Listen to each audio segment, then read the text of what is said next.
জয় বাংলা।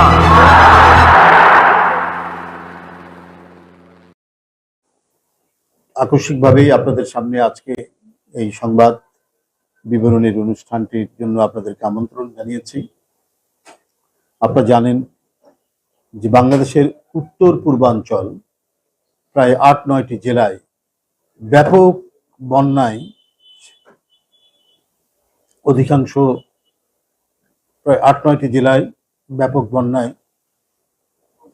অসংখ্য বাড়িঘর ডুবে গেছে, মানুষ ভাসছে,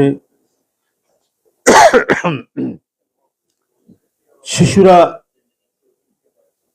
পানিতে ডুবছে, সাধারণ মানুষ পানিতে ডুবছে, অন্তঃসত্ত্বা নারী তাকে কোথাও স্থানান্তর করার সুযোগ না পেয়ে সে পানিতে ভেসে গেছে, মৃত্যু হয়েছে তার। এক প্রবল বন্যার প্রকোপ আমাদেরকে দেখতে হচ্ছে। উজানের পানিতে দেশের পূর্বাঞ্চলের প্রায় 9 জেলার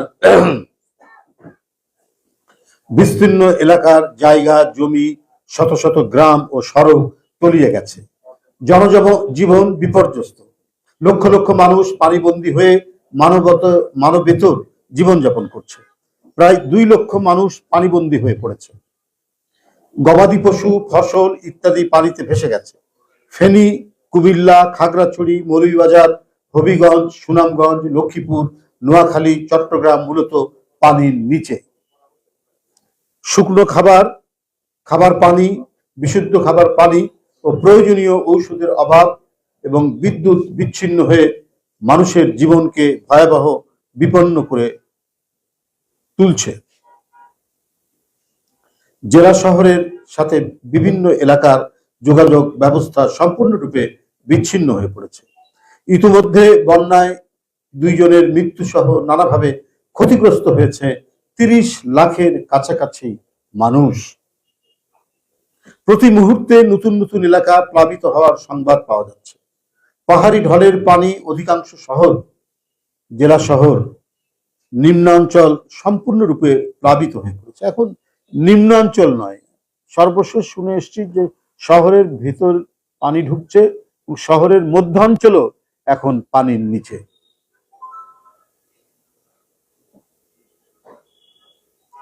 পর্যাপ্ত আশ্রয় কেন্দ্র না থাকায় বা যতটুকু আশ্রয় কেন্দ্র আছে তার চাইতে বেশি মানুষ তো উপদ্রুত, অসহায়। এই মুহূর্তে বন্যা আক্রান্ত জেলাগুলিতে ত্রাণ বিতরণ আরো বেশি জোরদার করতে হবে। বন্যা দুর্গত মানুষকে দ্রুত নিরাপদ স্থলে পৌঁছাতে সরকার সহ সকল স্বেচ্ছাসেবী সংগঠনকে উদ্ধার কাজের জন্য নেমে পড়তে হবে। এবারের বন্যা 2.5 দশকের মধ্যে সবচেয়ে ভয়াবহ। বন্ধুরা, ভারতের ত্রিপুরাস্থ ধলাই জেলার গোমতী নদীর উপর থাকা ডুম্বুর বাঁধের গেট খুলে দেওয়ার কারণে বাংলাদেশের পূর্বাঞ্চলের সীমান্তবর্তী জেলাগুলিতে বন্যা দেখা দিয়েছে বলে মানুষের মনে ব্যাপক উৎকণ্ঠা দেখা দিয়েছে। কারণ ত্রিপুরা রাজ্যে ভারতের প্রচুর বৃষ্টিপাত হয়েছে। কয়েকদিন ধরে অবিরাম ধারায় বৃষ্টি হওয়ার কারণে সেখানকার নদ নদী উপচে পড়ছে, কিন্তু বাঁধ থাকার কারণে তাদের এলাকাগুলোকে বন্যামুক্ত রাখার জন্য ঠিক এই মুহূর্তে বাঁধ খুলে দেওয়া হয়েছে। এটা তো সত্য কথা, এটা তো আর কেউ অস্বীকার করতে পারছে না, তাদের এখান থেকে যাই বলুক না কেন। অভিন্ন নদীর পানি প্রবাহে প্রতিবেশী দেশ নিজেদের সুবিধা অনুযায়ী পানি নিয়ন্ত্রণ করতে গিয়ে পার্শ্ববর্তী দেশের স্বার্থকে বিপন্ন করছে। তারা এই ডুম্বুর বাঁধ খুলে না দিলে এই আকস্মিকভাবে হঠাৎ করে কয়েক ঘন্টার মধ্যে হু হু করে পানির ঢলে একেবারে বাংলাদেশের পূর্বাঞ্চল তলিয়ে যাবে। এটাই তো স্বাভাবিক। এটা যদি কয়েকদিন ধরে বাংলাদেশেও বৃষ্টি হচ্ছে, সেখানেও বৃষ্টি হচ্ছে, সেখানে একটি কথা, কিন্তু হুড়মুড় করে পাহাড়ি ঢলে আমাদের এলাকাগুলো ডুবে গিয়ে মানুষ যে মানবেতর জীবন যাপনের মধ্যে পড়েছে, এটার কারণ কৃত্রিমভাবে কৃত্রিমভাবে এই বন্যা সংকট তৈরি করা হয়েছে। বন্ধুরা আমার, কেন জানি ভারত বাংলাদেশের মানুষ তাদের নিরাপত্তা ও স্বাচ্ছন্দ্য জীবনযাপনের প্রতি উদাসীন। বাংলাদেশের মানুষ বাঁচা মরাকে তারা কখনোই আমলে নেয় না। উদ্দেশ্য সচেতন ভাবেই ডুম্বুর বাঁধের গেট খুলে দেওয়া হয়েছে বলে বাংলাদেশের মানুষ মনে করে। বাংলাদেশ প্রশ্নে ভারত কখনোই ন্যায় নীতির নির্দেশ গ্রাহ্য করেনি। সংগ্রামী সাংবাদিক বন্ধুরা, দেশের উত্তর পূর্বাঞ্চলের জেলাসমূহের বিস্তীর্ণ এলাকায় ব্যাপক বন্যার প্রকোপে বন্যা উপদ্রুত মানুষের পাশে দাঁড়ানোর জন্য দলের ভারপ্রাপ্ত চেয়ারম্যান দেশনায়ক তারেক রহমান বাংলাদেশ জাতীয়তাবাদী দল বিএনপি এবং এর অঙ্গ সহযোগী সংগঠন সহ সমর্থক বৃন্দের প্রতি উদাত্ত আহ্বান জানিয়েছেন। তিনি দেশের সামর্থ্যবান ও ধনী ব্যক্তিদেরকেও বন্যার্তদের সহযোগিতার জন্য আহ্বান জানিয়েছেন। সামগ্রিক প্রচেষ্টার মধ্যে দিয়েই বন্যা দুর্গত মানুষ নিজেদের ক্ষয়ক্ষতি কাটিয়ে উঠে আবারও নতুন উদ্যমে এগিয়ে যাবেন বলে দলের ভারপ্রাপ্ত চেয়ারম্যান জনাব তারেক রহমান আশা প্রকাশ করেছেন। এই কঠিন সময়ে আমাদের সকলকে ধৈর্যের পরীক্ষা দিয়ে পরিস্থিতি সামাল দিতে হবে। ইতিমধ্যে বাংলাদেশ জাতীয়তাবাদী দলের যে ত্রাণ কমিটি আছে, জাতীয় স্থায়ী কমিটির সদস্য জনাব ইকবাল হাসান মাহমুদ টুকু এবং সদস্য সচিব শহীদুদ্দিন চৌধুরী আইনি, তারা ইতিমধ্যে বৈঠক করে আমাদের দলের জ্যেষ্ঠ নেতৃবৃন্দ, জাতীয় স্থায়ী কমিটির সদস্য, ভাইস চেয়ারম্যান এবং অন্যান্য নেতৃবৃন্দরা তারা এই উপদ্রুত পূর্বাঞ্চল বাংলাদেশের 9টি জেলায় তারা যাওয়ার চেষ্টা করছেন এবং প্রতি মুহূর্তেই তো পানি বাড়ছে, পানির পরিসর বাড়ছে, নতুন নতুন এলাকা এবং জেলা প্লাবিত হচ্ছে। কালকের মধ্যে আরো কত জেলায় এটা আঘাত করে এটা বলা মুশকিল। সুতরাং এই মুহূর্তে সবাই রওনা দিয়েছেন, প্রত্যেকে যাচ্ছেন। যারা আমাদের জাতীয় নেতৃবৃন্দ, সেই এলাকার মানুষ যারা ভাইস চেয়ারম্যান, জাতীয় স্থায়ী কমিটির সদস্য, তারা যাচ্ছেন এবং এর বাইরেও আমাদের জ্যেষ্ঠ নেতৃবৃন্দ সেখানে গিয়ে সাধারণ মানুষের কাছে, উপদ্রুত মানুষের কাছে ত্রাণ সামগ্রী নিয়ে তাদের সামর্থ্য অনুযায়ী তারা সেখানে নিয়ে যেয়ে তাদের পাশে দাঁড়াবেন। ইতিমধ্যে আমাদের সেই সমস্ত জেলার ইউনিটগুলি তারা পুরো দমে সেখানে ত্রাণ কার্য শুরু করেছে। কুমিল্লা, হবিগঞ্জ, লক্ষ্মীপুর, সুনামগঞ্জ, নোয়াখালী, সিলেট, ফেনী, চট্টগ্রাম, প্রত্যেকটি জায়গায় আমাদের যে ইউনিটগুলি আছে, মহানগর এবং জেলার নেতৃবৃন্দ তারা পুরো দমে সেখানে ত্রাণ কর্মকাণ্ড পরিচালনা করছেন এবং উপদ্রুত মানুষের পাশে তারা রয়েছেন।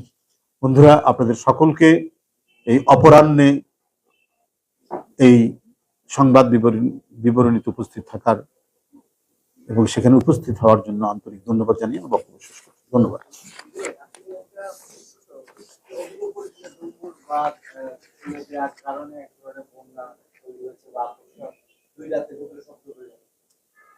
কেন এই বাদ? একটা তো রাষ্ট্রের সাথে একটা রাষ্ট্রের কিছু চুক্তি বা নীতি থাকে, এটা সতর্কতা ছাড়াই হঠাৎ করে এই বাদ খুলে দেওয়া, সেটা তো আমরা বলতে পারবো না।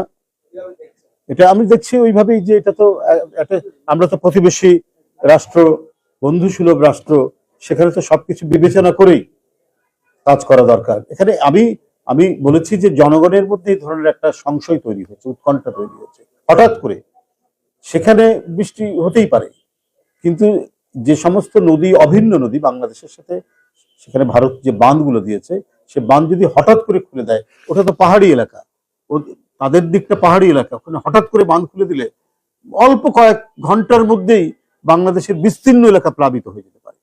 এবং এই কারণেই এদেশের মানুষ উৎকণ্ঠিত, এই কারণেই আমরা নানা দিক থেকে এই বিষয়ে আমরা প্রতিবাদ দেখতে পাচ্ছি।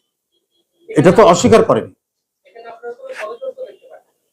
সেটা আমি বলতে পারবো না, কিন্তু যদি সত্যি বন্ধু রাষ্ট্র হতেন তাহলে এইভাবে আকস্মিকভাবে এই বাঁধ খুলে দেওয়া এই অসময়ে, এখন বন্যার বিভিন্ন জায়গায় এখন তো শরৎ পড়ে গেছে, এখন তো বন্যার সময় না, একটা অসময়, এবং বন্যাটা গোটা দেশব্যাপী হচ্ছে না, বন্যাটা হচ্ছে একটি নির্দিষ্ট অঞ্চলে, এবং সেই এলাকাটায় হঠাৎ করে এই যে বন্যার যে প্রকোপটা, বন্যা পানি বাড়তে থাকে প্রতিনিয়ত, এটা একটু টাইম নিয়ে বাড়ে। আমরা যমুনায় দেখি, পদ্মায় দেখি যে প্রচুর বৃষ্টিপাত হয়, বিশেষ করে আষাঢ় শ্রাবণ মাসে সেই পানি বাড়তে থাকে একটা টাইম নিয়ে। আর হঠাৎ করে যে ঢল নামা, এটা তো বাঁধ ছেড়ে না দিলে এটা হতে পারে না। এখন সেটা কি আছে জানি না, তবে এই ধরনের একটি বিষয় এটা মানুষের মনে সন্দেহের উদ্রেক করেছে। মানুষ এই বিষয়টি উৎকণ্ঠিত, কারণ মানে এইভাবে আকস্মিক বন্যার পানির তোরে এত জনজীবন বিপর্যস্ত হচ্ছে, মানুষ এমন ভাবে তলিয়ে যাচ্ছে, ভেসে যাচ্ছে, মৃত্যুবরণ করছে, যেটা বলার অপেক্ষা রাখে না। এই কারণেই মানে আমরা আমাদের দিক থেকে আমরা নিজেরা বিপন্ন বোধ করছি বলেই এই ঘটনায় আমরা এটি উল্লেখ করলাম। ধন্যবাদ।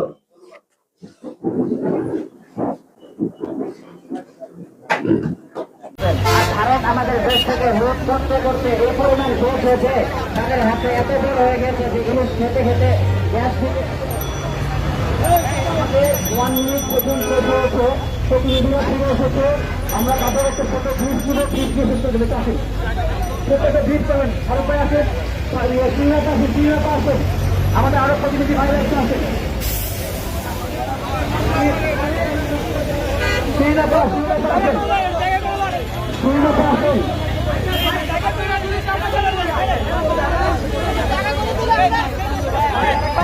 আমাদের যারা যারা গেছিলেন একটু সামনে দাঁড়াবেন,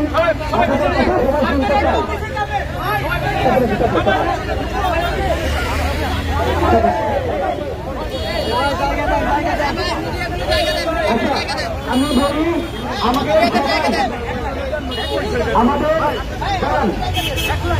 আমাদের সবাই আমি সবাই